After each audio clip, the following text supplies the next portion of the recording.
இன்றைக்கு நாம் வேதாகமத்தில் உள்ள अनेक महत्वமான காரியங்களை நாம் புரிந்து கொள்ள போறோம். आज कलाम के अंदर से कुछ महत्व कार्य को हम समझ सीख लेंगे. கர்த்தர் பவுலுக்கு அந்த மகிமையை வெளிப்படுத்தினார். प्रभु ने पौलोस को उस बात को प्रकट किया है. ஆகவேதான் பவுல் எல்லாரை காட்டிலும் மகிமையான ஒரு சாட்சியாக இருந்தார். और इसीलिए पौलोस एक सबसे बढ़कर अच्छे गवाही में स्थिर रहा. புதிய ஏற்பாட்டில் ஒரு மேன்மையான ஒரு நல்ல ஒரு ஊழியர் அப்போஸ்தலன் பவுல். पुराने नए नियम के अंदर एक अच्छा सही प्रेरित व्यक्ति है, वो तो पौलोस है. ஒரு மோசே போல एक मूसा के समान. அவர் வெளிப்படுத்தின अनेक சத்தியங்கள் ஆச்சரியமானவைகள். और उसने जो सत्य को प्रकट किया है वो बहुत ही आश्चर्य का है. வாசிக்கலாம் 2 தீமோத்தேயு புத்தகம் दूसरा तीमोथी का किताब முதல் அதிகாரம் पहला अध्याय 9வது வசனம் और उसका 9वां वचन. அவர் தம்முடைய கிரியைகளின்படி அவர் நம்முடைய கிரியைகளின்படி நம்மை ரட்சிக்காமல் தம்முடைய தீர்மானத்தின்படியும் ஆதி காலம் முதல் கிறிஸ்து இயேசுவுக்குள் நமக்கு அருளப்பட்ட கிருபையின்படியும் நம்மை ரட்சித்து பரிசுத்த அழைப்பினாலே அழைத்தார். जिसने हमारा उद्धार किया और पवित्र बुलाहट से बुलाया, और यह हमारे कामों के अनुसार नहीं पर उसके उद्देश्य और उस अनुग्रह के अनुसार है जो मसीह यीशु में सनातन से हम पर हुआ है. கர்த்தர் ஸ்தோத்திரம். प्रभु को धन्यवाद हो. அப்போஸ்தலன் பவுலுக்கு கர்த்தர் வெளிப்படுத்தின ஒரு நல்ல ஆசீர்வாதமான வசனம். प्रेरित पौलोस को प्रभु ने जो एक प्रकट किया हुआ बात है. ஆண்டவரை இரட்சகராக அல்லது ராஜாவாக ஏற்றுக்கொண்ட பிள்ளைகளை பார்த்து அவர் சொல்கிறார். और प्रभु को राजा और प्रभु करके स्वीकार किए हुए लोगों को देखकर कहता है, அவர் நம்முடைய கிரியைகளின்படி நம்மை ரட்சிக்கவில்லை, और वो हमारे काम के अनुसार हमारा उद्धार नहीं किया, நம்முடைய தீர்மானத்தின்படியே நம்மை ரட்சித்தார். और उसके निर्णय के अनुसार हमारा उद्धार किया है. அதை எப்படி சொல்றாருன்னா ஆதி காலம் முதல், और वो कहता है आदि से लेकर கிறிஸ்து இயேசுக்குள் நமக்கு அருளப்பட்ட கிருபையின்படியும் और मसीहा यीशु के अंदर हमारे लिए जो उद्धार दिया गया है, நம்மை ரட்சித்து பரிசுத்த அழைப்பினாலே அழைத்தார். और हमें उद्धार देकर उस पवित्र बुलाहट में बुला लिया. ஒரு நிமிஷம் ஜெபம் பண்ணலாம். एक क्षण के लिए प्रार्थना करें. வார்த்தை நல்லா நான் புரிந்து கொள்ளும்போது ஆசீர்வாதம். वचन को अच्छे से समझ लेंगे तो आशीष है. தேவனுடைய ஒரு பெரிய அன்பை நாம் புரிந்து கொள்ள முடியும். प्रभु के बहुत बड़े प्रेम को हम समझ सकते हैं. கிறிஸ்தவர்கள் பாக்கியவான்கள். मसीहा के लोग धन्य हैं. அவர் அப்படி उन्नत ஒரு அழைப்பினாலே நம்ம அழைத்திருக்கிறார். और वैसे एक स्वर्गीय बुलाहट के साथ हमें बुलाया है. வானத்தையும் பூமியையும் படைத்த எங்கள் சர்வ வல்லமையுள்ள நித்திய பிதாவே நன்றி சொல்கிறேன். आकाश और पृथ्वी का रचना करने वाले प्रभु आपको धन्यवाद कहता உம்முடைய हूं. தீர்மானம் உம்முடைய நேமம் மகிமையானது. आपका निर्णय आपका विचार सही है. உலக தோற்றத்துக்கு முந்தையே நீர் अनेक நன்மைகளை உருவாக்கி அதுக்கு பிறகு மனிதரை கொண்டு வந்தீர். और दुनिया के सृष्टि के पहले तूने बहुत सारे चीजों को मनुष्य के लिए तैयार किया, फिर मनुष्य को लाया. மகிமையான ரட்சிப்பையும் விடுதலையும் வைத்திருக்கிறீர். एक महिमा का छुटकारा और उद्धार को लाया அதை है, அப்படியே நாங்கள் ஏற்றுக்கொள்கிறோம். और उसको हम वैसे ही स्वीकार करते கர்த்தர் हैं. நல்லவர். प्रभु भला है. அந்த ரட்சிப்பை நாங்கள் நிலைத்து ஆண்டவரே தொடர்ந்து வளர கிருபை செய்யும். और उस उद्धार में हम स्थिर बनकर बढ़ने के लिए मदद இயேசு कीजिए. கிறிஸ்துவின் நாமத்தினால பிதா. यीशु के नाम से मांगते हैं पिता. ஆமென். Praise आमीन. God. ஆதியில சிருஷ்டிக்கப்பட்ட மனிதர்கள், और उत्पत्ति में सृष्टि सृजन किया हुआ ஆதாம் ஏவாளுடைய குடும்பம் பின்வாங்குவதற்கு ஒரே ஒரு காரணம் கர்த்தருடைய வார்த்தையை அவிசுவாசப்பட்டதனாலதான். और आदम हवा का जो बात वहां पर पूरा न हुआ वो अविश्वास करने के कारण, அவிசுவாசத்தினாலதான் அவங்க நிறைய ரட்சிப்பை இழந்துட்டாங்க. अविश्वास के कारण वो बहुत सारे उद्धार को खो लिए. ஆகவே அதுக்கு பிறகு கர்த்தர் ஒரு காரியத்தை சொல்லுகிறார். और उसके बाद प्रभु कुछ बात को बताता है. சாத்தானுடைய அழிவை பற்றி சொல்லுகிறார். शैतान के नाश के बारे में बताता है. மனிதனுக்கு ஒரு ரட்சிப்பை தருவதற்கு மேசியா வெளிப்படுவார். मनुष्य का उद्धार देने के लिए मसीहा प्रकट होगा.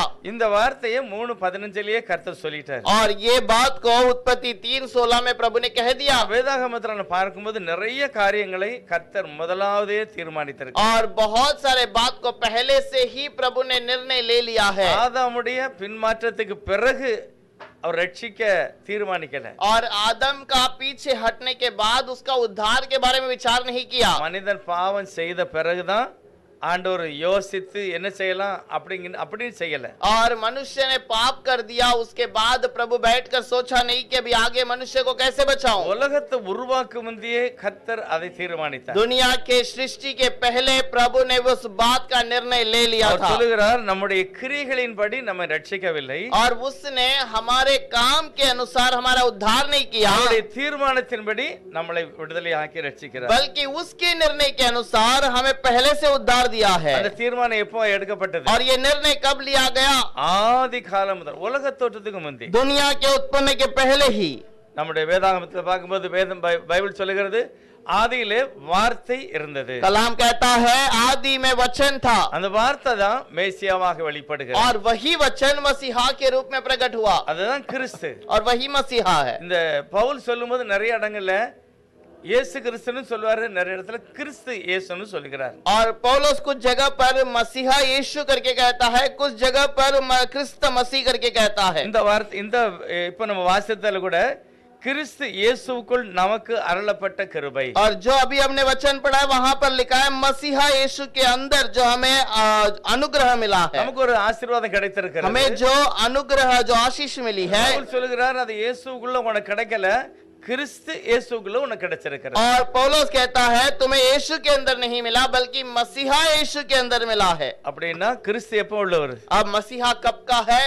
அவர்தான் தேவன், और वही खुदा है। கிறிஸ்து என்றால் அபிஷேகம் பண்ணுகிறவர், அபிஷேகம் பண்ணப்பட்டவர். मसीहा का मतलब अभिषेक किया गया और अभिषेक तक दिया हुआ है। இவரே சர்வத்தையும் உருவாக்குகிறார். और इसी ने सब कुछ बनाया। கிறிஸ்து மகிமையான ஒரு தெய்வம். और मसीहा एक महिमा का परमेश्वर, அவர்தான் சர்வ வல்லமுள்ளவராக பிதாவாக கிரியை செய்கிறார். और वही सर्वशक्तिमान बनकर पिता बनकर कार्य किया। 1 தீமோத்தேயு 6வது அதிகாரத்துல पहला तीमोथी का 6 अध्याय के अंदर 15வது வசனம் சொல்லுகிறது, 16 वचन पर लिखा है, அந்த பிரசன்னமாகுதலை தேவன் தம்முடைய காலங்களிலே வெளிப்படுத்தினார். और वो उसकी संतोष की सहित वो वक्त प्रकट करने के समय पर दिखाई दिया। அதாவது கிறிஸ்து இயேசுவாக வெளிப்பட்டதை அவர் கர்த்தர் வெளிப்படுத்துகிறார். और मसीहा जो प्रकट हुआ उसके बारे में वो कहता है, கிறிஸ்து தான் இயேசுவாக வருகிறார். मसीहा खुद यीशु बनकर आता है। அந்த லூக்கா 2:11 அப்படிதான் இருக்கிறது. लूक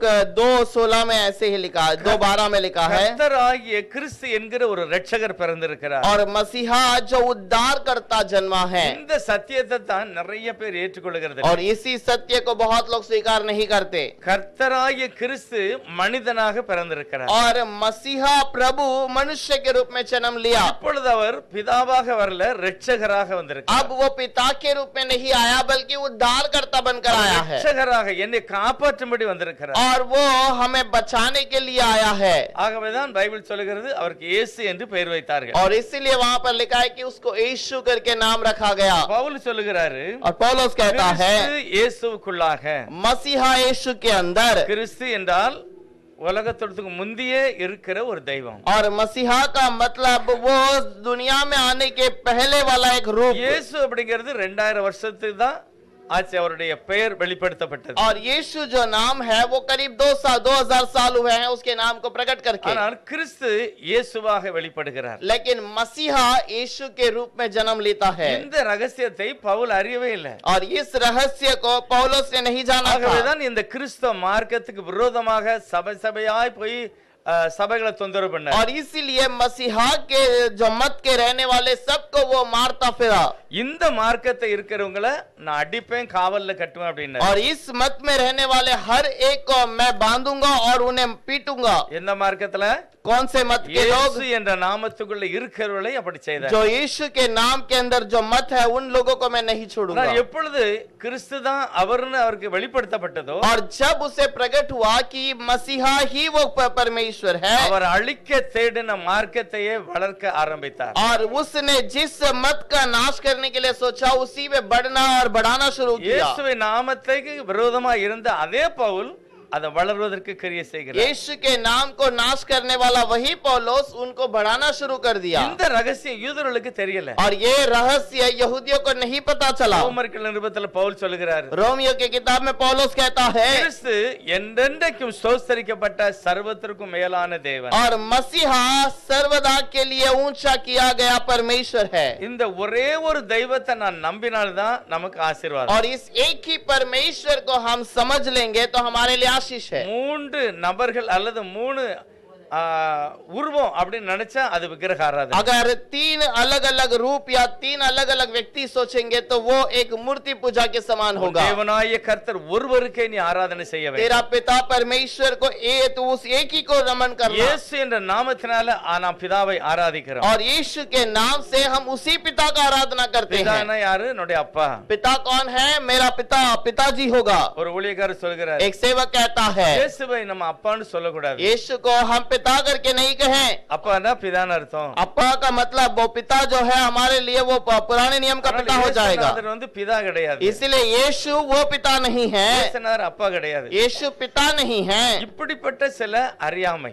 और ये एक अज्ञान के रूप में। ஆனா பவுலுக்கும் இப்படிதான் இருந்தது. लेकिन पौलुस के लिए ऐसा ही लगा। இந்த 10வது வசனத்தை சொல்கிறார் 2 தீமோத்தேயு 1:10. दूसरे तीमोथी के अंदर पहला 10 में कहता है நம்முடைய இரட்சகராகிய இயேசு கிறிஸ்து பிரசன்னமாகுதுனால और हमारा परमेश्वर प्रकट होने के समय அந்த पर கிருபை இப்பொழுது வெளிப்பட்டது. और वो रहस्य अभी प्रकट हुआ। அவர் मरणத்தை பரிகரித்து वो मरण मृत्यु की नशा में आया நம்ம மேல இருக்கிற மரணத்தை அவர் அழித்து और मरण मृत्यु को हमारे ऊपर से निकाल कर அந்த மரணத்துக்கு பதிலாக நமக்கு ஜீவனையும் அழியாமையையும் सुविशेषத்தினாலே வெளிப்படுத்தினார். और उस मरण से हमें जीवन और अमरता और सुसमाचार के द्वारा प्रकाशमान कर दिया। சுவிசேஷத்தினால 2 காரியம் நமக்கு கிடைச்சிருக்கிறது. सुसमाचार के द्वारा 2 बात हमारे लिए प्रकट होती है। மரணத்திலிருந்து நமக்கு ஜீவன், और मरण से हमारे लिए जीवन, அழிவுள்ள சரீரம் அல்ல அழியாத ஒரு சரீரத்தை கர்த்தர் தருகிறார். और अविनाशी शरीर नहीं बल्कि नाशवान शरीर नहीं बल्कि अविनाशी शरीर दिया है। அவர் சொல்கிறார், இதுக்கு தான் நான் பிரசங்கியாக மாறுகிறேன். पौलुस कहता है इसीलिए तो मैं प्रचारक बना। இது நான் பிரஜாதிகளுக்கு அப்போஸ்தலனாக போதகனாக நியமிக்கப்பட்டேன். मैं अन्य जातियों के लिए यहाँ पर प्रचारक बनाया गया। 12வது வசனம் வாசிக்கணும். 12 वचन पर देखेंगे। 2 தீமோத்தேயு 1 அதிநிமித்தம் எது நிமித்தம்? நான் இந்த பிரஜாதிகளுக்கு இந்த சத்தியத்தை சொல்கிற நிமித்தமாக அதிநிமித்தம் நான் இந்த பாடுகளையும் அனுபவிக்கிறேன். ஆயினும் நான் வெட்கப்படுகிறதில்லை. ஏனென்றால் நான் விசுவாசிக்கிறவர் இன்னார் என்று அறிவேன். நான் அவரிடத்தில் ஒப்பு கொடுத்ததை அவர் அந்நாள் வரைக்கும் காத்து கொள்ள வல்லவராய் இருக்கிறார் என்று நிச்சயித்தும் இருக்கிறேன். इसी कारण मैं इन दुखों को भी उठाता हूँ पर लजाता नहीं, क्योंकि मैं उसे जिस पर मैंने विश्वास किया है जानता हूँ। இயேசுவை கிறிஸ்துன்னு சொன்னதுனால यीशु को मसीहा करके कहा इसलिए। பவுல் சொல்கிறார், நான் கட்டப்பட்டிருக்கிறேன். पौलुस कहता है मैं बांधा गया हूँ। அப்ப பவுலுக்கு எதனால பிரச்சனை? पौलुस को किस कारण समस्या है? அவரும் பிதான்னு ஒரு ஆள் இருக்காரு, குமாரன் பிதா அப்படின்னு சொல்லி இப்படி திருத்துவத்தை பேசியிருந்தானே அவருக்கு பிரச்சனையே இருந்திருக்காரு. अगर वो भी बोला होता कि पिता परमेश्वर है और यीशु उनका पुत्र है तो उसको कोई समस्या नहीं होती। அவருடைய செய்தி என்னன்னா, இயேசுவை நாங்கள் கிறிஸ்துவென்று பிரசங்கிக்கிறோம். और उसका प्रचार क्या है? यीशु को हम मसीहा करके स्वीकार करते हैं। 1 தீமோத்தேயு 6வது வசனம் சொல்கிறது. पहला तीमोथी का 6 अध्याय में लिखा है 16வது வசனத்துல 16वां वचन पर ஒருவராய் சாவாமி உள்ளவரும் और एक ही सर्वदा जीवित रहने वाला சேரக்கூடாத ஒளியிலே வாசம் பண்ணுகிறவரும் और एक ऐसे प्रकाश में जाने वाला जहाँ पर कोई प्रवेश नहीं कर सकता। மனுஷரில் ஒருவன் கண்டிராதவரும் मनुष्य में कोई उससे देखा नहीं காணக்கூடாதவருமாய் இருக்கிறவர் जो अनदेखा परमेश्वर है அவருக்கு தான் கனம் நித்திய வல்லமை உண்டாவதாக. और उसी को आदर महिमा और सर्व सामर्थ्य रहेगा। இவரே சர்வத்திற்கு மேலானவர், और यही सर्वशक्तिमान है அவரே நித்திய ஆனந்தமுள்ள ஏக சக்கராதிபதி, और वही नित्य परमेश्वर और महान है। அவர் ராஜாதி ராஜா கர்த்தாதி और கர்த்தர், वो राजाओं का राजा और परमेश्वरों का परमेश्वर है। சர்வ வல்லமுள்ள ஆண்டவர் ஒரே நேரத்துல எப்படி கிரியை செய்கிறார்? सर्वशक्तिमान प्रभु कैसे एक ही समय पर काम करता है। சரி, சீனாய் மலையில அவர் இறங்கினார். सीनाई पर्वत पर वो उतर कर आया। முதல் 19வது அதிகாரத்துல கர்த்தர் சீனாய் மலையில இறங்குற யாத்ராகமத்துல पहले प्रभु वहां पर सीनाई पर्वत पर उतर कर आया। மோசே பார்த்து சொல்றாரு, நீ திரும்பவும் போய் ஜனங்களை யாரும் மலையை தொடக்கூடாதுன்னு சொல்லிட்டா அப்படிங்கிற मूसा को देकर कहता है तो फिर से जाकर लोगों से कह दे कि कोई उस पर्वत को ना छुए। மோசே சொல்றாரு, இல்ல ஆண்டவரே நான் முதல்ல சொல்லிட்டேன், யாரும் தொட மாட்டாங்க அப்படிங்கிற मूसा ने कहा मैं तो उन्हें पहले ही बता दिया हूँ, वो कोई भी नहीं छुएगा। ஆண்டவர் சொல்றாரு, நீ இன்னும் ஒரு முறை போய் சொல்லிட்டு வா। प्रभु कहता है नहीं तो फिर से दोबारा जा और लोगों से कहना कि மோசே पर्वत को ना छुए। திரும்ப மோசேக்களை வந்து சொல்லுகிறார், फिर पर्वत से मूसा उतर कर आकर कहा யாரும் மலையை தொடக்கூடாது, कोई भी इस पर्वत को ना छुए। தேவன் இறங்கி பேச போகிறார், और प्रभु उतर कर बातें करने நீங்க वाला தூரமா है। நின்னு அவருடைய சத்தத்தை கேட்கணும்। तुम दूर खड़े रहकर उसकी आवाज को सुनो। எல்லாரும் பயபக்தியோட இருந்து பார்த்தாங்க, सब लोगों ने भय के साथ सुना நல்ல குளிச்சு புதிய ட்ரெஸ் போட்டு பயபக்தியோட நின்னுதான் பார்த்தாங்க। और अच्छा वस्त्र पहनकर नहा धोकर आकर उस वचन को सुने। பைபிள் சொல்கிறது, தேவன் சீனாய் மலையின் கொடிமுடிவில் உன்னதமான உயரத்துல இறங்கினார்। और वहां पर लिखा है कि परमेश्वर सीनाई पर्वत के ऊंचे स्थान पर वो उतर गया மோசேயும் கூட மேல அழைக்கிறார், और मूसा को भी उसने ऊपर बुला लिया। நம்முடைய ஆண்டவர் பேசுகிறார், लेकिन प्रभु बातें करता है அவருடைய சத்தம் இடி முழக்கம் போல இருந்தது। और उसका आवाज गर्जनाट के समान सुनाई दिया। அதே மோசே சொல்கிறார், वही मूसा कहता है அவர் இறங்கினது சீனாய் மலையில தான், और वो उतरा तो उस पर्वत पर ही है, ஆனா அவருடைய சத்தம் அங்க இருந்து வரல, लेकिन आवाज यहाँ से नहीं सुनाई दिया, வானத்தில் இருந்து வந்தது। उसका आवाज आकाश से सुनाई दिया। அவர் தேவன், वो प्रभु है, அவர் அண்ட சராசரத்தை वो நிரப்புகிறார், सारा सृष्टि को भरपूर करता அவர் है, வானத்திலும் பூமியும் நிரப்பத்தக்கவர், वो आकाश और पृथ्वी को भर सकता அவருடைய है சத்தம் வானத்திலிருந்து வருகிறது, और उसका आवाज आकाश से होती है, அவர் இறங்கி நிற்கிறது சீனாய் மலையில்। लेकिन वो उतर कर खड़ा है सीनाई पर्वत पर। இந்த மகிமையை கர்த்தர் இந்த பவுலுக்கு வெளிப்படுத்தினார்। और इस महिमा की बात को पौलुस को प्रभु ने प्रकट किया ஆகவேதான் அவர் கிறிஸ்து தான் அவர் என்று வெளிப்படுத்தினார்। और इसलिए मसीहा ही वो प्रभु है करके उसने वहां पर बताया இந்த है। சத்தியத்தை யூதர்களால் ஏற்றுக்கொள்ளவே முடியல। इस सत्य को यहूदी लोग स्वीकार नहीं कर पाए ஆகவேதான் இந்த பவுலை பிடித்து என்ன செய்தாங்க, ஜெயில்ல பிடிச்சு அடிச்சாங்க। और इसलिए पौलुस को पकड़कर बंदी गृह में रखकर पीटा गया। தேவன் இரக்கமாய் கிருபையாக நமக்கு இந்த மகிமை வெளிப்படுத்துகிறார்। प्रभु अनुग्रह दया से हमें उस बात को प्रकट किया है। 1 கொரிந்தியர் 2வது அதிகாரத்துல पहला कोरिन्थियों का 2 अध्याय 7வது வசனத்திலும் கூட பவுல் ஒரு காரியம் சொல்லுகிறார்।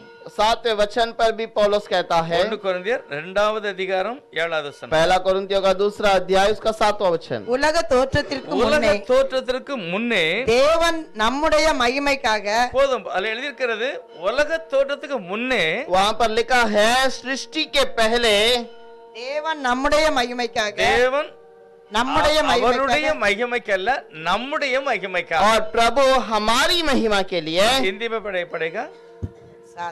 परंतु हम परमेश्वर का वह गुप्त ज्ञान नहीं, वो 6 वचन पे फिर भी सिद्ध लोगों में हम ज्ञान सुनाते हैं, परंतु इस संसार का और इस संसार के नाश होने वाले हाकिमों का ज्ञान नहीं, परंतु हम परमेश्वर का वह गुप्त ज्ञान भेद की रीति पर बताते हैं, जिसे परमेश्वर ने सनातन से हमारे महिमा के लिए ठहराया।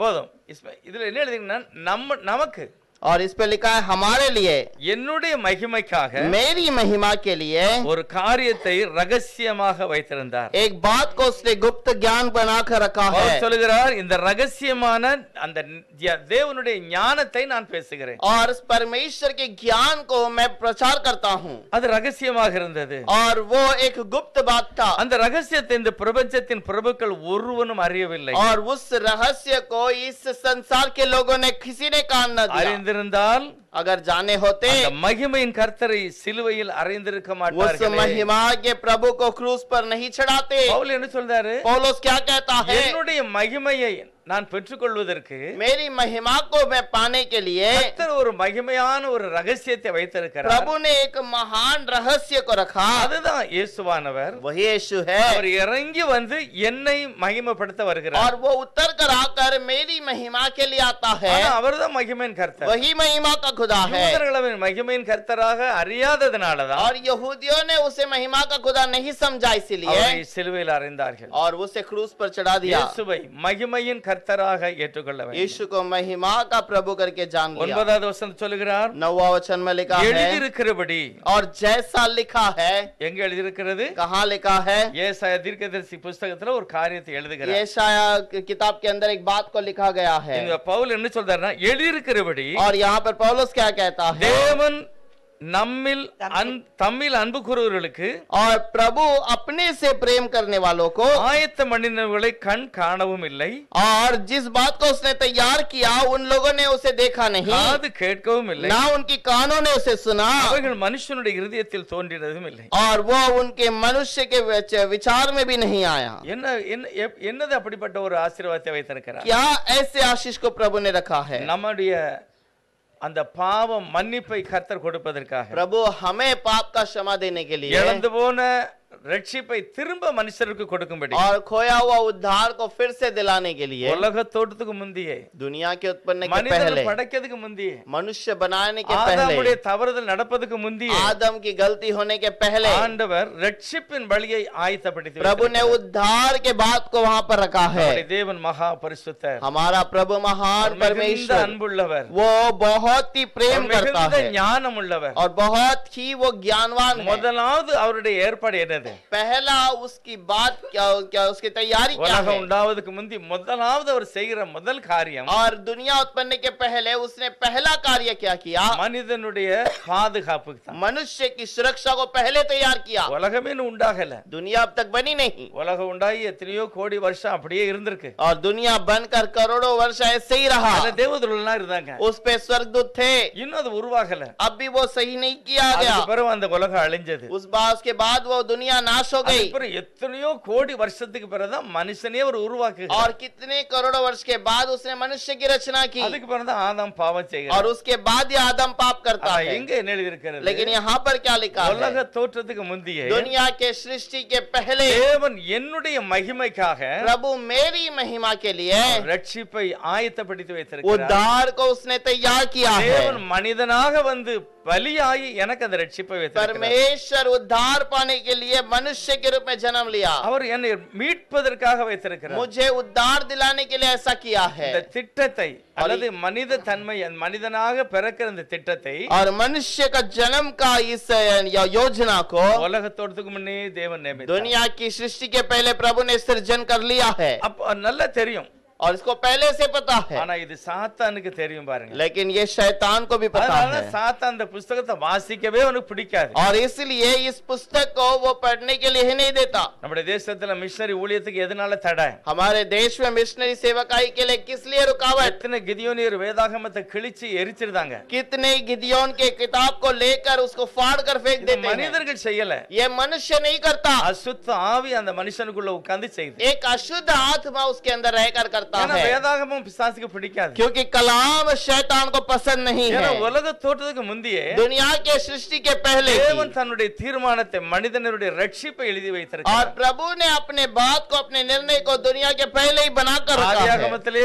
நீ ஆரம்பத்துல சாத்தானை பத்தி கர்த்தர் என்ன சொல்றாரு? और उत्पत्ति में ही शैतान के बारे में प्रभु क्या कहता है? அவன் இருள் அப்படின்னு और அறிமுகப்படுத்துகிறார். वो अंधकार है करके कहता है। இருள் अंधकार है, அவன் பாதாளத்தின் வாசல்ல உட்கார்ந்திருக்கான். वो पाताल की गहराई में उसके दरवाजे पे खड़ा है। அவனுடைய பிள்ளையாகிய ஆதாமும் ஏவாளும் தவறு செய்தாலும் उसके बच्चे आदम और हवा पाप करेंगे तो भी, அவனை நரகத்துல தள்ளல, அவனை ரட்சிப்பதுக்கு தயாரா இருக்கிறார். और उसे नरक में ढकेलने के लिए नहीं, उसका उद्धार करने के लिए तैयार था। ஆதாம் ஏவாளும் பாவம் செய்து பயந்து ஒளிந்து இருக்கிறார்கள். और आदम और हवा पाप कर कर डर कर छुप कर बैठे हैं। அந்த பைபிள்ல அந்த வசனத்தை பாத்தீங்கன்னா, और वहां पर उस वचन को यदि देखें, பாவம் செய்த உடனே ஆண்டவர் ஓடிட்டு வார மாதிரி எழுதல இல்ல. और पाप करने के बाद जो प्रभु है वो दौड़ कर आता है, ऐसे नहीं लिखा है, அப்படி எழுதல.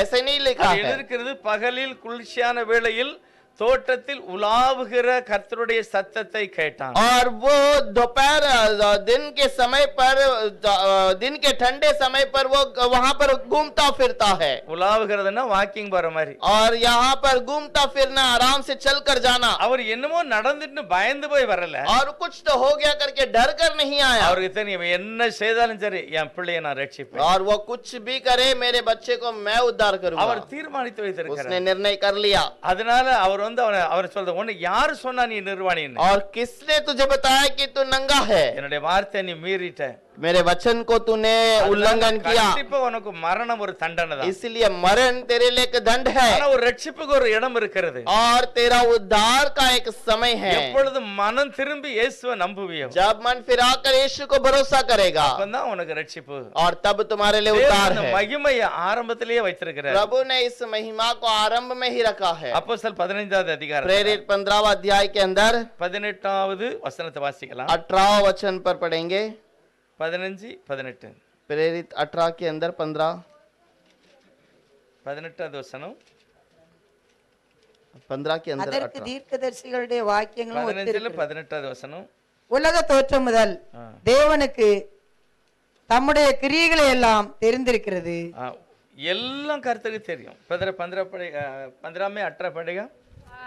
यह वही प्रभु कहता है जो जगत की उत्पत्ति से इन बातों का समाचार देता आया है. ஆதாமுடைய மீறுதல் கர்த்தருக்கு தெரியுமா தெரியாதா? और सब बातें प्रभु जानता था कि नहीं पहले से? எல்லாம் தெரியும். सब वो जानता है. அதனால அவன் விழும்போதும் அவனுக்கு ஒரு ரட்சிப்புக்காக ஒரு இடத்தை और வைத்திருக்கிறார். वो उसके उद्धार के लिए एक स्थान को रखा है. தேவன் அன்புள்ளவர். प्रभु प्रेम करता है. தேவன் மனுஷர்களை நேசிக்கிறார். प्रभु मनुष्य से प्रेम करता है. தண்டனை உண்டு கண்டிப்பா. दंड तो जरूर मिलेगा. பாவத்தின் சம்பளம் மரணம். पाप का प्रायश्चित दंड मरण है. நிறைய காரியத்துல தோல்வி அடைகிறார். और वो बहुत सारे बातों में हार जाता அது है. நிமித்தம் வியாதி, அது நிமித்தமா சாபம். और उसी के कारण बीमारी, उसी के नीचे उसी के कारण श्राप. எப்பொழுது மனம் திரும்புகிறான், लेकिन जब मन फिराता है, தேவன் அவனுக்கு அந்த நித்திய ஜீவனை அவனுக்கு வாக்கு கொடுத்தார். प्रभु से नित्य जीवन देता है. தேவன் அவனுக்கு நித்திய ஜீவனை கொடுத்து அவனை ரட்சிக்கிறார். प्रभु से नित्य जीवन देकर उसको उद्धार करता है. இந்த 1 கொரிந்தியர் 2வது அதிகாரத்துல और पहले कोरिन्थियों के अंदर दूसरा अध्याय पर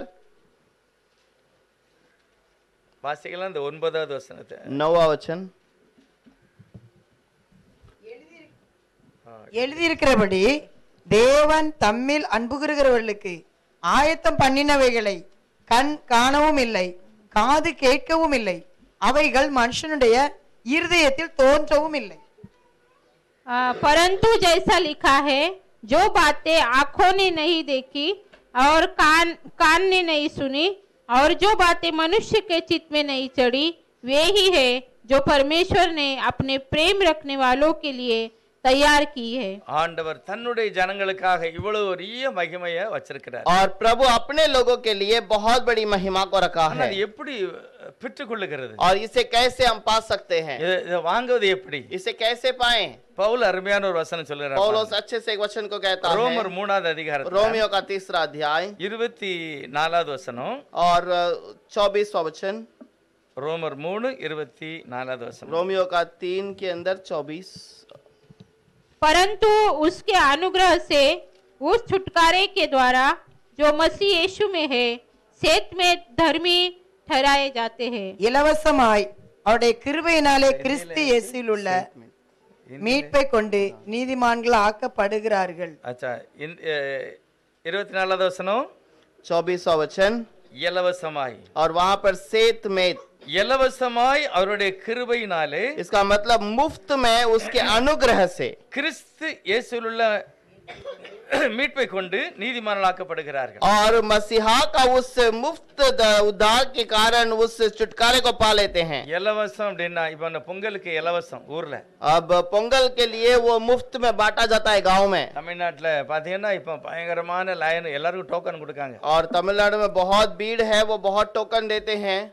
எல்லாரும் போய் நிப்பாங்க. सब लोग जाके खड़े हो जाते हैं வாங்கிக்கிட்டு அந்த இலவசத்தை வாங்குறதுக்கு. और मुफ्त में जो बातें गवर्नमेंट से मिलती है उसे लेने के लिए. நீங்க ரோட்ல ஒரு பாத்திரத்துல நிறைய சர்பத்தோ தயிரோ எதையாவது வச்சுக்கிட்டு இலவசம்னு போட்டு வைங்க, கண்டிப்பா எல்லாரும் வந்து வாங்கி சாப்பிடுவாங்க. अगर आप दही या कोई लस्सी आप दुकान का रोड के किनारे पे लगाकर मुफ्त में करके लिख दो, सब लोग आगे आ जाएंगे। ஜனங்களுக்கு தேவையில்லாத சில பொருட்களை கூட நீங்க வச்சுக்கிட்டு இலவசம்னா கண்டிப்பா வாங்கிட்டு போயிருவாங்க. जो लोगों को जरूरत नहीं है उस चीज को भी आप रखकर मुफ्त करके कहोगे तो सब लोग आकर ले जाएंगे। தேவை இல்லட்டாலும் தூர போட்டாலும் வாங்கி கொண்டு போடுவாங்க. वो जरूरत नहीं है तो भी उसे लेकर जाकर फेंक देंगे। இலவசத்துக்கு அவ்வளவு ஒரு எல்லா இருதயமே அதுக்கு ஆசைதான். और मुफ्त में मिलने वाली बात के लिए सबका मन में एक लालच रहता है। இலவசமா ஒரு 4 துணி வாங்கினா ஒன்னு இலவசம், और 4 कपड़े लेंगे तो एक मुफ्त मिलता है। அவன் கொடுக்கறது அது நல்லா இல்லாட்டாலுமே கண்டிப்பா நம்ம இலவசத்தை கேட்டு வாங்கிடுவோம். और उसने दिया हुआ बात अगर अच्छा भी नहीं है तो भी हम उसे ले लेते हैं। ஆனா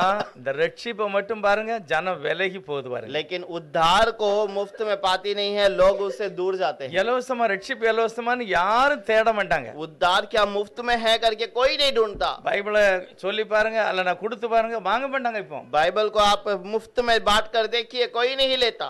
எதனால இது பிடிக்கல?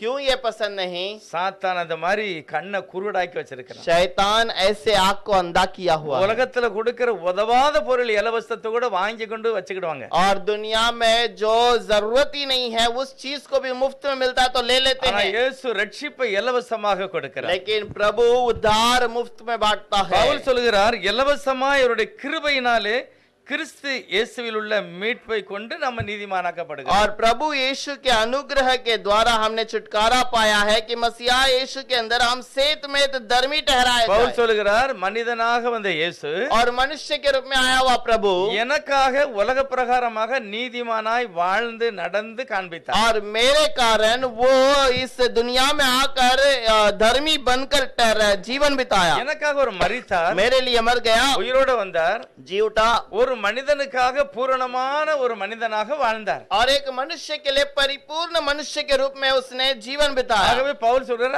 அவருடைய அந்த ஆசீர்வாதத்தினால நீங்க ரட்சிக்கப்படுறீங்க. और इसीलिए उसके उद्धार के कारण तुमने छुटकारा पाया இது है। உங்க பிரயாசம் கிடையாது, ये तुम्हारी मेहनत இது அவர் नहीं, இலவசமா கொடுக்கிறார். और इसने इस बात को मुफ्त में दिया है। இத ஒரு மனுஷன் உதாசீனப்படுத்த, और इसको एक व्यक्ति ने यदि दुखित किया हो, எவ்வளவு ஒரு குருட்டு தன்மையில वो இருக்கிறார். कितना बड़ा अंधापन में है। நிறைய இடங்கள்ல கிதியோன்காரங்க கொண்டு பைபிள் கொடுக்காங்க. बहुत सारे जगह पर गिदियोन के जो सभा के लोग हैं मुफ्त में बाइबल ஒரு बांटते காலத்துல हैं। ஆசையோட வாங்கினாங்க, एक समय पर वो इच्छा से लेते ஆனா அந்த थे, கடைசி நாள்ல लेकिन एक आखिर समय நிறைய पर கிதியோன்காரங்க பைபிளை கூட்டி கிழிச்சு கொளுத்திருந்தாங்க பாருங்க. और बहुत सारे लोग उसे इकट्ठा करके लेकर उसको जला देते हैं। இதுல முக்கியமான அதிகாரிகளும் கூட்டா இருக்காங்க. और इसके अंदर मुख्य अधिकारी लोग भी बागी இந்த हैं। இலவசத்தை படிச்சிடாத, और मुफ्त में जो मिलता है उसे पढ़ना नहीं। ஐயோ நீ அந்த சாத்தானுடைய கையில இருந்து தப்பி போயிருவ. क्यों शैतान के हाथ से तो बच जाएगा। எல்லாம் பணம் இருந்தாலும் சரி, இலவசமா கொடுத்தாலும் சரி, உதவாததே வாங்குவாங்க. और मुफ्त में किसी भी जो जरूरत नहीं है उस चीज को भी ले लेते हैं। சாராய கடையில கூட்டம், दारू के दुकान में झुंड बड़ी எல்லா रहेगी, அசுத்தத்திலும் கூட்டம் இருக்கு. सारे अशुद्धता के अंदर भीड़ रहेगी। ஆனால் இயேசுநாதர் கொடுக்கிற இலவசமான ரட்சிப்பை பெற்றுக்கொள்வதற்கு யாரும் தயார் கிடையாது. लेकिन यीशु मसीह के उस मुफ्त के उद्धार को पाने के लिए कोई तैयार नहीं। ஆண்டவர் சொல்கிறார், प्रभु कहता है, மத்தேயு 10வது அதிகாரத்துல அவரும் கூட இந்த வார்த்தையை போடுகிறார். मत्ती के 10वां अध्याय के अंदर वो भी इस बात को कहता है। மத்தேயு 10:8 இதைத்தான் 108 தமிழ்நாட்டுல வச்சிருக்காங்க இலவசமா. और 108 जो नंबर रखा गया है मुफ्त के लिए, அண்ணாதுரை கருணாநிதி இந்த நம்பரை தான் ஆம்புலன்ஸுக்கு விட்டுருக்காரு. एम्बुलेंस के लिए यही नंबर गांव में रखा गया 108। 108 நம்பர் 108 जो नंबर है 10:8 10:8 अरे मत्ती का 10:8वां वचन। வியாதி உள்ளவர்களை சுத்தமாக்குங்கள், குஷ்டரோகிகளை சுத்தம் பண்ணுங்கள், மரித்தோரை எழுப்புங்கள், பிசாசுகளை துரத்துங்கள், இலவசமாய் பெற்றீர்கள், இலவசமாய் கொடுங்கள். बीमारों को चंगा करो, मरे हुओं को जिलाओ, कोड़ियों को शुद्ध करो, दुष्ट आत्माओं को निकालो, तुम में सेतमत पाया है, सेतमत दो। ஆண்டவர் கொடுக்கிறது எல்லாமே இலவசம் தான். प्रभु जो भी देता है सब मुफ्त में देता है। ரட்சிப்பு இலவசம், उद्धार मुफ्त में है, சுகம் இலவசம், चंगाई मुफ्त है, நிறைய காரியங்களை கர்த்தர் மனிதனால முடியாத அத்தனையுமே இலவசமா தான் और கொடுக்கிறார். जो भी मनुष्य से नहीं होता है वो सब मुफ्त में मिलता है। நிறைய கிறிஸ்தவங்க சாட்சி சொல்லுவாங்க, बहुत सारे लोग मसीहा के लोग कहते நாங்க हैं, முன்னால இப்படி இருந்தோம், இப்ப நல்லா இருக்கும். पहले हम ऐसे तकलीफ में थे, अब अच्छे हम हैं। அது என்னுடைய பிரயாசத்துல இல்ல, ஆண்டவருடைய இரக்கத்துல இலவசமா கொடுத்திருக்கிறார். और हमारी मेहनत से नहीं, प्रभु ने अनुग्रह से हमें दिया है। நான் கிறிஸ்துக்குள்ள வந்த பிறகு நான் வளர்கிறேன், मसीहा के अंदर आने के बाद मैं बढ़ता हूँ, நான் मैं ஆசீர்வதிக்கப்பட்டிருக்கிறேன், आशीषित पाता हूँ, என்னுடைய பிள்ளைகளை கர்த்தர் मेरे ரட்சித்திருக்கிறாரு, बच्चों को प्रभु उद्धार करता है, என்னுடைய தேவையெல்லாம் அவர் அறிந்திருக்கிறார். हमारी सारी जरूरतों को இது जानता है। எல்லாமே எப்படி கிடைக்கு? ये सब कैसे मिलता है? ஆண்டவர் அன்னைக்கு வாக்கு கொடுத்தாரு, प्रभु ने वाग्दान दिया है இலவசமாய் நீங்க கொடுக்கணும், और मुफ्त में तुम्हें मिलना चाहिए। இலவசமாக நீங்கள் பெற்றீங்க, இலவசமாக கொடுங்க. मुफ्त में तुम्हें दिया गया है, मुफ्त में उसे पालो। முதலாவது நான் இலவசமாக ரட்சிப்பை பெற்றுக்கொண்டேன், और मुफ्त में हमने उद्धार को पाया है, அதுக்கு பிறகு சுகம் எல்லா ஆசீர்வாதத்தையும் கர்த்தர் கொடுக்கிறார். और सारा चंगाई भलाई सब कुछ प्रभु ஆனா देता இந்த है। மகிமையான காரியத்துக்கு ஜனங்கள் வருகிறது இல்லை. और इस अच्छी से बात के लिए लोग नहीं आते। நாம் உண்மையிலே பாக்கியவான். हम जरूर धन्य हैं। தேவன் இந்த மகிமையான அந்த ரட்சிப்பை ஏற்றுக்கொள்கிற இருதயத்தை நமக்கு தந்திருக்கார். और उस उद्धार की बातों को स्वीकार करने का मन प्रभु ने हमें दिया है। 55வது அதிகாரத்துல यशायाह 53वां अध्याय के अंदर முதல் வசனத்துல ஆண்டவரே ஒரு தீர்க்க தரிசனமாக இந்த வார்த்தை எழுதி வச்சிருக்கிறார். प्रभु खुद इस एक बात को वहां पर लिखा हुआ है। पहला இயேசுவானவர் वचन, மனிதனாக வந்து செய்ய போகிறது தீர்க்கதரிசி சொல்லுகிறார். यीशु मसीह आकर करने वाली बात को भविष्यवक्ता कहता है। இயேசு கிறிஸ்து உலகத்துல வந்து சொல்லுவார்ல, அந்த வார்த்தை முதலாவது ஏசாயா எழுதி வச்சிருக்கிறார். और यीशु मसीह जो दुनिया में आकर कहने वाला है, उस बात के बारे में यहाँ पर यशायाह कहता है। இது எப்ப நிறைவேறுதுன்னா யோவான் 7வது அதிகாரம் 37வது வசனத்துல நிறைவேறுகிறது. और यूहन्ना का 7वां अध्याय 37वां वचन में ये बातें पूरी होती ஆனா है। ஏசாயா 55:1 வாசிப்போம். ये यशायाह 55 के अंदर पहला वचन पढ़ेंगे। எங்கள் மூலமாய் கேள்விப்பட்டதை 55:1 55 के अंदर ஓ पहला, தாகமாய் இருக்கிறவர்களே, நீங்கள் எல்லாரும் தண்ணீர்கள் அண்டைக்கு வாருங்கள். பணம் இல்லாதவர்களே, நீங்கள் வந்து வாங்கி சாப்பிடுங்கள். நீங்கள் வந்து பணமும் இன்றி விலையும் இன்றி திராட்சரசமும் பாலும் கொள்ளுங்கள். आओ आओ सब प्यासे लोगों, पानी के पास आओ, और जिसके पास रुपए न हो तुम भी आकर मोल ले लो और खाओ। दाक मधु और दूध बिना रुपए और बिना दाम ही आकर ले लो। இது மதிப்பு என்ன போட்டிருக்கு?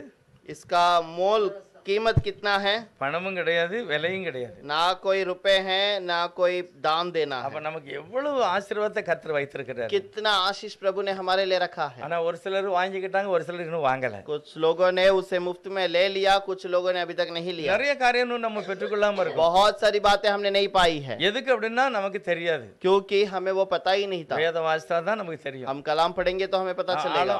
ஆசையோட கர்த்தருடைய பாதத்துல உட்கார்ந்து படிக்கும் போது हम தான் इच्छा के साथ जब प्रभु के समूह में बैठकर நமக்கு प्रार्थना என்னெல்லாம் கர்த்தர் இலவசமா வச்சிருக்கிறாரோ அதை நான் பெற்றுக்கொள்ள முடியும். प्रभु ने हमारे लिए जो भी रखा है वो सब हम पा सकते அது हैं। தேவன் இரக்கமாக இலவசமாய் தருகிறார். प्रभु हमें मुफ्त में देता है। ஒரே ஒரு காரியத்தை எதிர்பார்க்கிறாரு, விசுவாசிக்கிறவன். एक ही बात का इंतजार करता है, विश्वास करने ஆண்டவருடைய वाला, ரட்சிப்பை, அந்த ரட்சிப்பை ஏற்றுக்கொள்ளுகிறவன். और वो उद्धार को पाने वाला।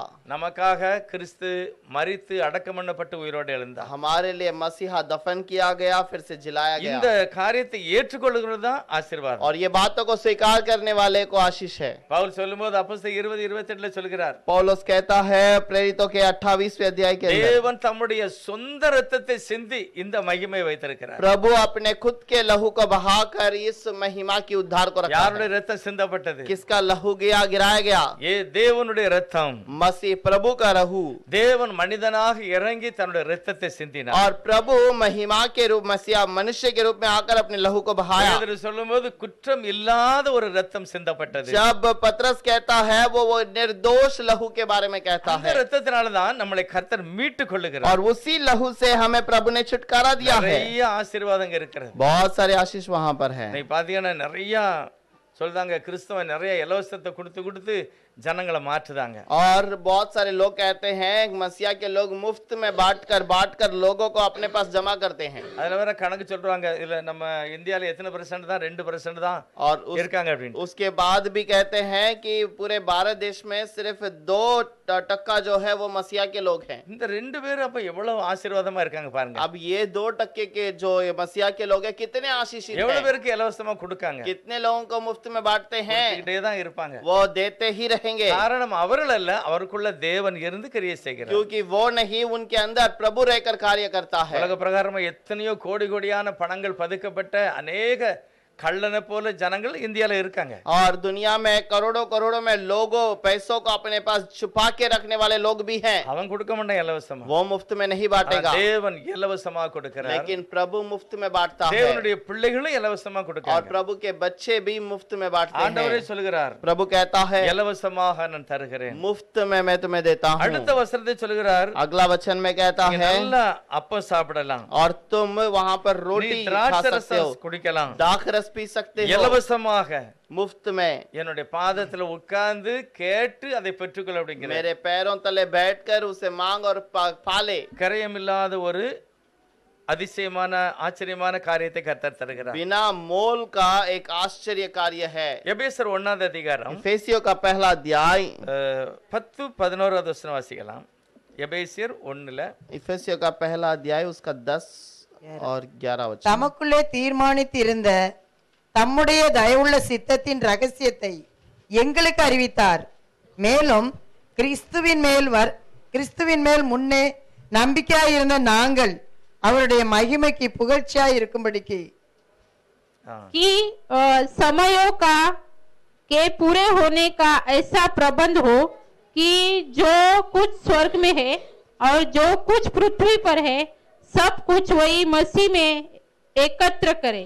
अच्छा, கிறிஸ்துவுக்குள்ளாக, கிறிஸ்து என்றால் உலகத்தோட்டத்துக்கு முன்னாலே அவர் கிறிஸ்துவாக இருக்கிறார். मसीहा के अंदर, वो मसीहा के अंदर दुनिया के उत्पन्न के पहले एकत्र है। 4வது வசனம் சொல்லுது உலகத்தோட்டத்துக்கு முந்தியே அவருக்கு உள்ள நாம் இருந்தோம் அப்படின்னு. चौथा वचन में लिखा है दुनिया के उत्पन्न के पहले ही हम उसके अंदर थे। அவர் சர்வ வல்லமையுள்ள சர்வ ஞானி, और वो सर्वशक्तिमान सर्व ज्ञानवान है। அவர் எல்லாவற்றையும் கிறிஸ்து உள்ளாதான் வச்சிருக்கிறார். और सबको उसने मसीहा के अंदर ही रखा है। நிறைய ஆசீர்வாதம் உள்ளதா இருக்கு. बहुत सारे आशीष अंदर ही है। கொஞ்சம் ஆதாமுக்கு கொடுத்தார் கர்த்தர், और थोड़ा प्रभु ने आदम को दिया, ஆனா ஆதாம் அதை இழந்துட்டா, இப்ப சாத்தாங்க இல்ல போயிட்டு. लेकिन आदम ने उसे खो दिया और अभी वो शैतान के हाथ चला गया। ஆனால் தேவனோ கல்வாரி சேவையிலே மரித்து திரும்ப அதை அவர் வாங்கி மனுஷனுக்கு கொடுக்கிறார். और वो कलवरी क्रूस पर मरकर उसने फिर से छीन कर मनुष्य को दे दिया। அவர் ஒரு வார்த்தை சொல்றார் ஆண்டவர், प्रभु एक बात को कहता है, ஒருவன் தாகமா இருந்தால் வந்து அவன் இலவசமாய் பெற்றுக்கொள்ள வேண்டும். यदि कोई प्यासा हो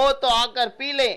தாகம் இருக்கணும் அந்த ஆண்டவருக்கு மேல, वो प्यास होना चाहिए प्रभु के நல்லா अंदर, இருக்கணும்னு நமக்கு ஆசை இருக்கணும். और अच्छा रहना है, ये प्यास होनी चाहिए। நீதியின் மேல் தாகம் உள்ளவர்கள் பாக்கியவான்கள். धार्मिकता पर प्यास रहने वाले धन्य हैं। பரிசுத்தமா இருக்கணும் ஆசை, पवित्र रहने का प्यास, தேவனுடைய வார்த்தையை வாசிக்கணுங்கிற ஒரு ஆசை, परमेश्वर के वचन को पढ़ने वाला प्यास, எப்படியாவது 1 மணி நேரம் ஜெபம் பண்ணணும், कैसे ना कैसे 1 घंटे प्रार्थना करो, அப்படி ஒரு ஆசை பாருங்க. वैसा इच्छा होना चाहिए। இப்படிப்பட்ட தாகம் உள்ளவர்கள் கண்டிப்பா பெற்றுக்கொள்வாங்க. ऐसे प्यास से रहने वाले जरूर पाएंगे। ஆண்டவருடைய வேதம் சொல்லுகிறது, प्रभु का वचन कहता है, ஆண்டவர் இரக்கமா இலவசமாக ஆண்டவர் செய்து வைத்திருக்கிற அந்த ஆசீர்வாதத்தை நமக்கு தருகிறார். प्रभु अनुग्रह से जो आशीष हमारे लिए तैयार किया है वो हमें देता है।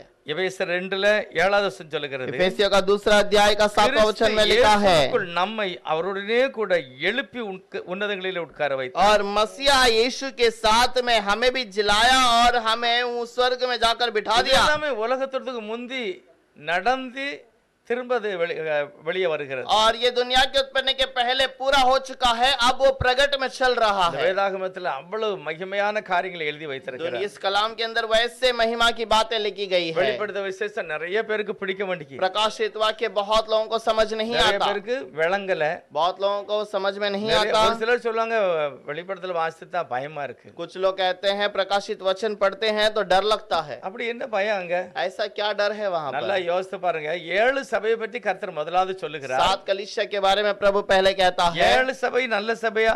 7 कलीसिया सही है? இல்ல, नहीं।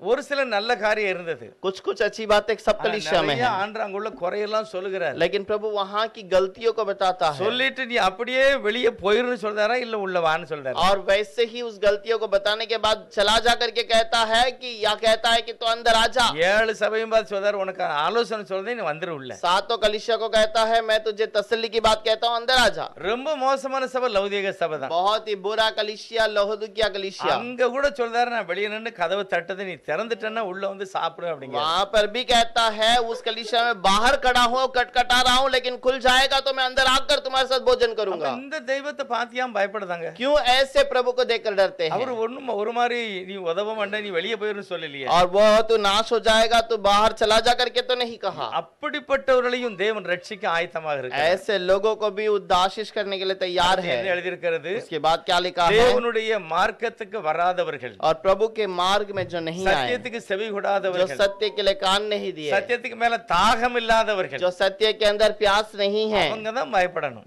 वही लोग डरना ஆனா चाहिए। தேவனுடைய பிள்ளைகள் நிச்சயமா பயப்படக்கூடாது। प्रभु के बच्चे जरूर डरना नहीं தேவனுடைய चाहिए। பிள்ளைகளை மகிமையான ஒரு பரிசுத்த கூட்டமாக வெளிப்படுதல் காண்பிக்கிறது। और प्रभु का बच्चों को वो एक पवित्र झुंड के समान प्रकाशित वचन நல்ல दिखाता துணி है। போட்டு பாட்டு படிச்சுட்டு நிக்காங்க। और वो अच्छे वस्त्र पहनकर गीत गा रहे हैं। பரிசுத்தவான்கள் என்று கர்த்தர் காண்பிக்கிறார்। उन्हें प्रभु दिखाता है कि ये पवित्र लोग हैं। இயேசுவே ராஜாதி ராஜாவாக அங்க உட்கார்ந்திருக்கிறார்। और यीशु वहां पर राजाओं का राजा बनकर बैठा है। எதனால பைபிள் படிக்க பயமா இருக்கு? क्यों बाइबल पढ़ने के लिए डर लगता है? சாத்தானுக்கு தான் பயம் இருக்கும்। शैतान को डरना ஏன்னா है। அவனை பத்தி முழுசு எழுதிட்டு கடைசில அக்கினி கடல்ல தள்ளுவதா எழுதியிருக்கு। और शैतान के बारे में पूरे जगह पर उसके विनाश के बारे में और अग्नि के नरक के बारे में लिखा எல்லா गया है। புத்தகத்திலயும் அவனுடைய தோல்வியை கர்த்தர் சொல்லுகிறார்। हर पुस्तक में प्रभु उसी की हरावट को बताता है। தேவனுடைய ஜனங்கள் சாத்தானை மிதித்து போடுவார்கள்। और प्रभु के लोग शैतान को कुचल देंगे। இயேசுவின் நாமத்துக்குள்ள இருக்கிற ஒரு பெரிய ஆசீர்வாதம் ரட்சிப்பும் பெரியது। यीशु के नाम के अंदर रहने वाले बहुत उद्धार और महिमा की बात को வெளிப்படுத்தின पाएंगे। விசேஷம் 21வது அதிகாரம் प्रकाशित वाक्य 21वां अध्याय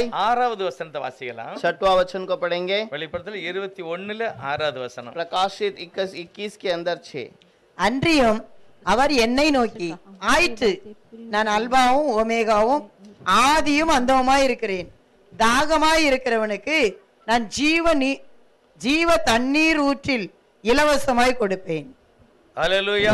फिर उसने मुझसे कहा, பாருங்க ये बातें पूरी हो गई है, मैं अल्फा और ओमेगा आदि और अंत हूँ, मैं प्यासे को जीवन के जल के सोते में से सेतमेत पिलाऊंगा। Hallelujah hallelujah. और என்ன கடைசில என்னதான் சொல்றார் ஆண்டவர்? वो आखिर में प्रभु क्या कहता है? நான் யார் தெரியுமா? क्या तुझे जानता है मैं कौन हूँ? ஆரம்பம் நான் தான் முடிவு। मैं ही आदि और मैं ही अंत हूँ। நான் தான் அல்பா ஒமேகா। और मैं ही अल्फा और ओमेगा। ஆகவே இன்னும் நீ தாகமா இருந்தன்னா और अभी और यदि तू प्यासा நான் है, இலவசமாக ஜீவ தண்ணீரை தருவேன்। और मैं मुफ्त में तुझे जीवन का जल दूंगा। எப்பவுமே இலவசம் தான் கர்த்தர் கொடுக்கிறார்। हमेशा प्रभु मुफ्त में ही देता है। லேசா நம்ம உட்காரணும், ஜெபம் பண்ணணும், வாங்கணும்। केवल हमें उसके समूह में बैठना है, मांगना है और पाना है। இப்படிப்பட்டவங்க பாத்தீங்கன்னா அவங்களுடைய வாழ்க்கையில படிப்புல குறை இருந்தாலும் சரி அவங்க வெற்றி பெறுவாங்க। और ऐसे लोग उनके जीवन में पढ़ाई में कमी होगी तो भी वो जय पाएंगे। ஞானம் இல்லட்டாலும் பரவாயில்ல,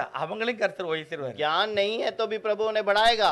கொரிந்தியர்ல அப்படிதான் எழுதியிருக்குது। कुरिन्थियों में ऐसे ही लिखा है, பைத்தியங்களையும் கூட கர்த்தர் எடுத்து உயர்த்துவார்। पागल को भी प्रभु उठाकर उसका लाभ के लिए उपयोग करता है। காரணம் அவர் வந்து இலவசமா தான கொடுக்கிறார்। और वो मुफ्त में देता है। தாகமா இருந்தா प्यास रहेगा तो அப்ப நிறைய காரியங்களை நாம் பெற்றுக்கொள்ளாம இருக்கோம் நிறைய பேர்। बहुत सारे बातों को हम नहीं पाते हैं। காரணம் தாகம் இல்ல। वो क्योंकि प्यास नहीं है। தாகம் இருந்ததுன்னா அவருடைய பாதத்துல நம்ம அமர்ந்திருப்போம்। प्यास होगा तो हम प्रभु के समूह में जरूर அவரே சொல்றாரு, बैठेंगे। தாகமா இருக்கிறவர்களுக்கு நிச்சயமாக நான் இந்த वो खुद कहता है कि जो இலவசமாக ஜீவ தண்ணீரை நான் தருகிறேன்। प्यासा है उसको मैं मुफ्त में पानी दूंगा। அது நிரந்தரமானது। और वो हमेशा का அது है। கண்டிப்பா அவங்களை கண்டிப்பா கடைசி வரையில என்ன செய்கிறார்? அதை और वो आखिर तक उनके लिए क्या करेगा? அவங்களுக்கு கொடுத்து ஆசீர்வதித்து நித்திய ஜீவன் வரைக்கும் கொண்டு போறார்। उन्हें देकर उन्हें नित्य जीवन तक ले जाएगा। பரலோக வரைக்கும் நம்மளை கொண்டு போகிறார்। स्वर्ग तक हमें ले जाता है। இன்னொரு வசனம் வாசிக்கலாம்। எபேசியர் 3வது அதிகாரத்துல एफेसियों का 3रा अध्याय முதல் வசனம் வாசிப்போம்। पहला वचन। எபேசியர் 3ல முதல் வசனம்। एफेसियों का 3रा अध्याय उसका पहला वचन। இது நிமித்தம் எது நிமித்தம்? பவுலாகிய நான் புறஜாதியாய் இருக்கிற உங்கள் பொருட்டு கிறிஸ்து இயேசுவின் நிமித்தம் கட்டுண்டவனாய் இருக்கிறேன்। इसी कारण मैं पौलुस को, जो तुम अन्य जातियों के लिए मसीह यीशु का बंदी हो। பழைய ஏற்பாடு புறஜாதி ஜனங்களை தள்ளி வச்சிருக்கு। और पुराने नियम के जो है अन्य जातियों को दूर करता है। யூதர்கள் புறஜாதிகளை தள்ளி வச்சிருக்காங்க. यहूदी अन्य जाति को दूर करते हैं, ஆனா நீங்க பவுலுடைய நிருபங்கள் எல்லாம் வாசித்தீங்கன்னா लेकिन पौलुस के हर एक किताब को यदि पढ़ते हैं, நம்மளை காட்டிலும் எந்த விதத்திலும் யூதர்கள் மேல வரவே முடியாது. हमसे बढ़कर यहूदी किसी भी स्थान में ऊपर नहीं आ सकते। கண்டிப்பா நம்மளை காட்டிலும் மேன்மை உள்ளவர்கள் அவள் அல்ல. जरूर हमसे बढ़कर नहीं है। அவர் சொல்லுகிறார், இப்படிப்பட்ட ரகசியத்தை நான் சொன்னதுனாலதான் என்னை கட்டுதாங்க. और मैं ऐसे रहस्य को बता दिया इसीलिए मुझे ये लोग बांधते हैं। மூணாவது வசனம் சொல்றது அது என்னவென்றால், तीसरे वचन में कहता है उसका अर्थ क्या है? புறஜாதிகள் சுவிசேஷத்தினாலே உடன் சுதந்திராய் அவருடைய சொந்த பிள்ளையா மாறுகிறார்கள். और वह जो वचन के द्वारा ये जो अन्य जाति है वो उसके पहलो उसके बच्चे बन जाते ஒரே हैं, சரீரத்துக்குள்ளாக வராங்க. वो एक ही शरीर में आ जाते हैं, காரணம் கிறிஸ்துக்கு உள்ள அப்படிப்பட்ட ஒரு ரட்சிப்பை கர்த்தர் வைத்திருக்கிறார். क्योंकि मसीहा के अंदर वैसा उद्धार उन्हें मिल जाता है। நாலாவது வசனம் பாருங்க, இதை குறித்து நான் முன்னே சுருக்கமாக எழுதியிருக்கிறேன். चौथा वचन में लिखा है, इसके बारे में पहले भी मैंने तुमसे लिखा है। அதை நீங்க வாசியனா தெரியும் கிறிஸ்து எனக்கு எவ்வளவு ரகசியத்தை और उसे வெளிப்படுத்தியிருக்கிறார். पढ़ोगे तो तुम्हें समझ में आएगा मसीहा मेरे लिए कितना बड़ा काम किया है। நாம் பாக்கியவான்கள். हम धन्य हैं। இந்த ரகசியம் ये रहस्य இப்பொழுது அவருடைய பரிசுத்த அப்போஸ்தலருக்கு கர்த்தர் அப்போஸ்தலருக்கும் தீர்க்கதரிசிக்கும் ஆவியானவராலே வெளிப்படுத்தப்பட்டது போல முற்காலத்தில் இருந்தவங்களுக்கு தெரியாது. और पुराने नियम में रहने वाले लोगों को ये बातें पहले पता नहीं था। அப்ப புதிய ஏற்பாடுல உள்ளவங்க எவ்வளவு பாக்கியவான்கள் नए பாருங்க. नियम के लोग कितने धन्य हैं। பவுல் சொல்லுகிறாரு, पौलुस कहता பழைய है ஏற்பாடுல பெரிய பெரிய தீர்க்கதரிசி எல்லாம் இருந்தாங்க. पुराने नियम में बड़े बड़े पवित्र भविष्य लोग மோசா थे। இருந்தாரு, मूसा था, ஏசாயா இருந்தாரு, यशाया था, நிறைய பேர் இருந்தாங்க. बहुत सारे लोग ஆனா थे, நான் சொல்லுகிற இந்த சுவிசேஷத்துக்குள்ள இருக்கிற ரட்சிப்பு அவங்களுக்கு தெரியாது. लेकिन हम उस उद्धार के अंदर थे वो उन्हें नहीं पता था, அவங்களுக்கு தெரியாது. उन्हें पता नहीं था। ஆகவே தேவன் மகிமையான ஒரு ரட்சிப்பையும் சுவிசேஷத்தையும் புறஜாதிகளுக்கு கொடுத்திருக்கிறார். और इसलिए महिमा का उद्धार को अन्य जाति को वहाँ पर ஆகவே दिया गया है। கிறிஸ்துவானவர் மகிமையின் நம்பிக்கையாக நமக்குள் இருக்கிறதே அந்த ரகசியம். और मसीहा यीशु हमारे अंदर रहता है, यही बहुत बड़ा நமக்குள்ள रहस्य யார் है। இருக்கா? हमारे अंदर कौन है? கிறிஸ்து நமக்குள்ளாக இருக்கிறது தான் மகிமையின் ரகசியம். मसीहा हमारे अंदर है, यही बहुत बड़ा எப்படி இந்த रहस्य है। ரகசியத்தை கர்த்தர் வெளிப்படுத்தி इस இருக்கிறார்? रहस्य को कैसे प्रभु ने प्रकट பவுல் किया? மூலமாக புறஜாதிகளுக்கு வெளிப்படுத்தி இருக்கிறார். पौलुस के द्वारा प्रभु ने वहां पर प्रकट किया है। இப்ப இதெல்லாம் பார்க்கும்போது நீ என்ன செஞ்சாலும் பரவாயில்ல அப்படின்னு பவுல் சொல்லல. और ये सारी बातें बताने के समय पर तो, कोई बात नहीं ऐसे नहीं कहता। பரவாயில்ல நீங்க எல்லாம் மேல போயிருவீங்க அப்படின்னு பவுல் சொல்ல வரல. पौलुस ऐसे नहीं कहता तुम्हें कोई बात नहीं तुम बढ़ते जाओगे, உன்னுடைய தொடர்ந்து அந்த ஓட்டத்துல நீ தொடர்ந்து போகணும் और அப்படிங்கிறார். तेरे दौड़ में तुझे दौड़ते रहना है करके பவுலே कहता சொல்றாரு, है। நான் எல்லாம் வெற்றி அடைஞ்சிட்டேன்னு நான் சொல்லல. पौलुस ऐसे नहीं कहता कि मैं सारे दौड़ में मैं जीत गया। ஒன்று நினைக்கிறேன், मैं एक बात सोचता எனக்கு हूँ, அவர் கொடுத்ததை நான் பெற்றுக்கொள்ளத்தக்கதாக ஓடுகிறேன். और मुझे उसने जो मेरे लिए कार्य रखा है उसे पाने के लिए मैं அந்த दौड़ता அந்த हूँ। அந்த அந்த இடத்தை அந்த எல்கையை நோக்கி நான் ஓடுகிறேன். और उस नजर की ओर मैं दौड़ता அவர் रहता हूँ, கண்டிப்பா எனக்கு தருவார். और वो जरूर मुझे देगा। எனக்கு மட்டுமல்ல, केवल मुझे नहीं, என்னை போல எத்தனை பேர் கிறிஸ்துவை பின்பற்றுகிறார்களோ मसीहा के अंदर जो भी वो उसकी बातें के लिए அவங்க भागते हैं, எல்லாருக்கும் கர்த்தர் அந்த ரட்சிப்பை उन தருகிறார். हर एक को प्रभु उद्धार देता है। முதல்ல நம்ம வாசித்த வசனம் அப்படிதான் சொல்லுகிறது. पहला हमने जो वचन पढ़ा यही कहता நம்முடைய है, கிரியைகளின்படி ஆண்டவர் என்னை ரட்சிக்கவில்லை. और हमारे काम के अनुसार हमारा उद्धार नहीं அவருடைய किया, தீர்மானத்தின்படி उसके निर्णय के अनुसार, அந்த மகிமையான ரட்சிப்பை கர்த்தர் நமக்கு और தந்திருக்கிறார். महिमा का उस उद्धार को प्रभु ने दिया है। 2 தீமோத்தேயு 1:9 அப்படி சொல்லுகிறது. दूसरा तिमोथी का 2:9 कहता அவர் है, நம்முடைய கிரியைகளின்படி நம்ம ரட்சியாமல் वो हमारे काम के अनुसार हमारा उद्धार न किया, அவருடைய தீர்மானத்தின்படி और उसके निर्णय के अनुसार ஆதி காலம் முதல்